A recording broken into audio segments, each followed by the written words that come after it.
Salut tout le monde et bienvenue sur Montre et moi. Et si vous avez vu ces images, waouh! En tout cas, moi j'aime beaucoup le design de cette montre, c'est la Anomaly T4 de Code 41. Alors, cette montre est en précommande là tout récemment et j'ai vraiment la chance de pouvoir l'essayer parce que c'est une marque que j'aime beaucoup, Code 41. Ça fait quelques années que je les suis et chaque nouvelle montre, c'est incroyable. En fait, à chaque nouvelle montre, c'est un niveau au-dessus au niveau de la qualité. Et par exemple, moi, il n'y a pas longtemps, j'ai vu leur X41, qui est une montre à 5000 €, un peu plus de 5000 €, qui est juste sublime, parce qu'elle a un mouvement manufacture avec une masse circulaire. Vraiment, elle est juste incroyable. Fixée en périphérie du mouvement, d'où son nom de masse oscillante périphérique. J'en avais pas parlé sur la chaîne YouTube parce que finalement c'est quand même pour une niche de clients, parce que 5000 € pour une micro-marque, même si la montre elle est juste incroyable, c'est quand même beaucoup. Alors qu'aujourd'hui, avec cette fameuse Anomaly T4, on a une montre avec un mouvement peut-être plus classique, mais tout aussi magnifique, à 1500 €. Et évidemment, je vous vois venir encore une fois, certains d'entre vous qui vont me dire Joao, 1500 € c'est vraiment beaucoup pour une montre, surtout pour une micro-marque. Cependant, je ne suis absolument pas d'accord avec vous, parce que, en fait, Code 41 est connu pour leur label TTO, pour Total Transparency of Origin. Alors là, mon anglais qui a foiré. Qu'est-ce que ça veut dire? C'est tout simplement un label qui garantit, en fait, d'où viennent chaque composant, donc le pays d'origine en tout cas. Et puis aussi le prix de chaque composant. Donc grâce à ça, par exemple là sur le site, on voit exactement combien coûte la montre à produire, et donc on sait plus ou moins la marge qu'ils prennent. Alors il y a encore d'autres choses, j'imagine, sur le côté, mais voilà, au moins c'est transparent, et ça, c'est une première en fait. En plus de ça, Code 41, c'est une marque suisse, et qui se la pète pas avec du Swiss made partout sur leur cadran, et juste pour ça, je trouve ça assez cool. Donc, avant de passer à ces magnifiques images que j'ai pris pour vous, et surtout à la partie technique, je voudrais juste vous dire que pour ceux qui sont intéressés, pour la précommande en tout cas, elle est disponible sur le site de Code 41, mais surtout aussi via le site tickerwatch.com, qui est mon site à moi. Donc n'hésitez pas, parce qu'en fait ça vous ramène au même site, c'est juste que si vous passez par mon lien, ça supporte un tout petit peu la chaîne, et ce serait vraiment top là, ça serait vraiment top.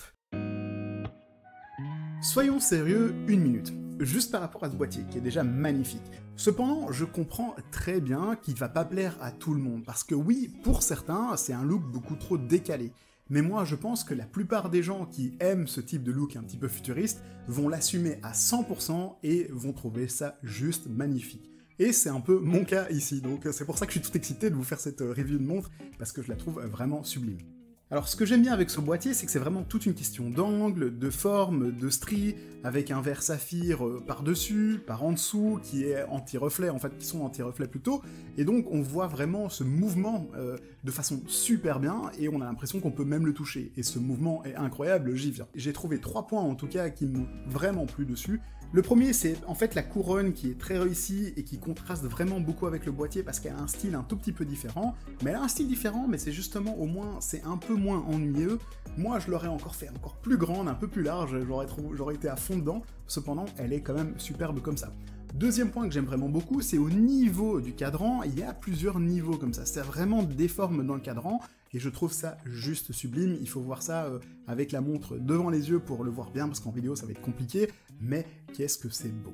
Et troisième point que je trouve original sur cette montre, il y a des vis plutôt originales dessus qui vont soutenir ou en tout cas fermer ou bien fermer le fond de boîte, et on les retrouve en plus sur le cadran. Je trouve ça juste magnifique, donc on a vraiment l'impression d'avoir une montre bien plus chère que ce qu'elle n'est. En plus de ça, on retrouve un peu ce format-là au niveau des cornes, et donc ça, c'est vraiment top.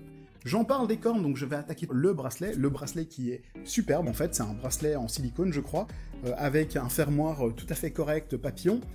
J'aime beaucoup, il est confortable, alors je sais qu'ils en ont d'autres sur le site, mais voilà, si c'est celui que vous décidez de prendre, mais moi je le trouve juste incroyable comme ça, il fait très sport, il va très bien avec la montre, donc top. Alors, je vais passer juste un petit peu au mouvement, parce que le mouvement, c'est quand même la partie la plus importante quand même dans une montre squelette, et on sait très bien que il y a pas mal de marques qui font des mouvements squelettes, enfin des montres squelettes avec des mouvements bien dégueulasses, et donc on voit finalement un mouvement bien dégueulasse. Ici, le mouvement est sublime, et c'est un STP, et donc ça c'est déjà un problème, parce qu'en fait ici c'est une montre prototype, Donc elle est sublime, je vous montre ici les photos du mouvement si vous voulez. Le problème c'est que la version finale, la version que vous aurez entre les mains si vous achetez la montre, ben ça sera un Sellita SW200. Ils n'ont pas pu faire mieux pour les youtubeurs, là, bah tant pis. Cependant, je leur fais confiance parce que bah, j'ai déjà vu d'autres montres production finale de chez eux. Elles sont juste magnifiques et en général, les mouvements sont top. Ça sera donc le Sellita SW200 en version élaborée. Et bah ça, moi je connais ce mouvement-là et je sais que c'est un bon mouvement, donc ça m'inquiète absolument pas. Il y aura juste quelques changements, bah, par exemple il y aura des côtes de Genève en plus, donc théoriquement ce sera plus joli, et certains rouages qui sont actuellement dorés ne le seront pas par la suite. Mais on m'a assuré que le balancier resterait doré et je le trouve vraiment superbe comme ça. Un autre point qui est important quand même avec les montres squelettes, c'est sur la lisibilité. Bon, alors la lisibilité, des fois c'est vraiment le souci des montres squelettes parce que bah, on a des aiguilles, oui c'est bien beau, mais comme le cadran est transparent, bah ça va un peu dans tous les sens. Est-ce que la montre est lisible? Oui, je sais lire l'heure dessus, elle n'est pas juste parce que bah, je m'amuse toujours à faire des photos et donc je change tout le temps l'heure pour être à 10h10, mais la lisibilité est bonne, il y a du super luminova aussi dessus, donc la nuit vous allez voir bah, tout simplement l'heure qu'il est. Donc oui, je pense que c'est vraiment lisible pour une montre squelette, mais vous savez, ceux qui achètent ça, bah, ils savent très bien que ça va pas être une montre de pilote, on est tous d'accord avec ça, c'est pas non plus une plongeuse, donc c'est pas la chose qui est la plus visible la nuit non plus, mais ça marche assez bien, et honnêtement, moi, j'ai aucun problème avec ça, et puis on est tous d'accord qu'une montre de nos jours, c'est peut-être un tout petit peu moins pour avoir l'heure, c'est un peu plus pour le style, même si bah, ça fait les deux fonctions, donc autant en profiter.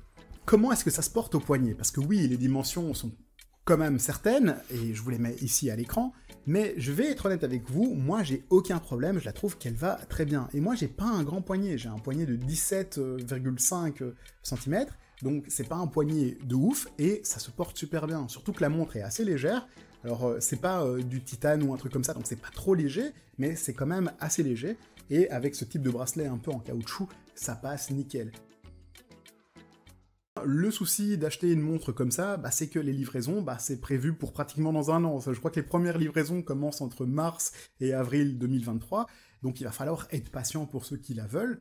Après, ça peut être chiant, ça peut être embêtant pour certains d'entre vous, mais moi j'ai toujours aimé finalement attendre des montres, m'inscrire sur des listes d'attente, peut-être pas trop longtemps, parce qu'au bout d'un moment je veux quand même que la montre arrive, mais on a l'impression comme ça d'acheter quelque chose d'un peu plus premium en fait, quelque chose d'un peu plus unique, et c'est le cas en fait. C'est tout simplement le cas, ils vont les produire pour les acheteurs, donc moi je trouve ça assez cool.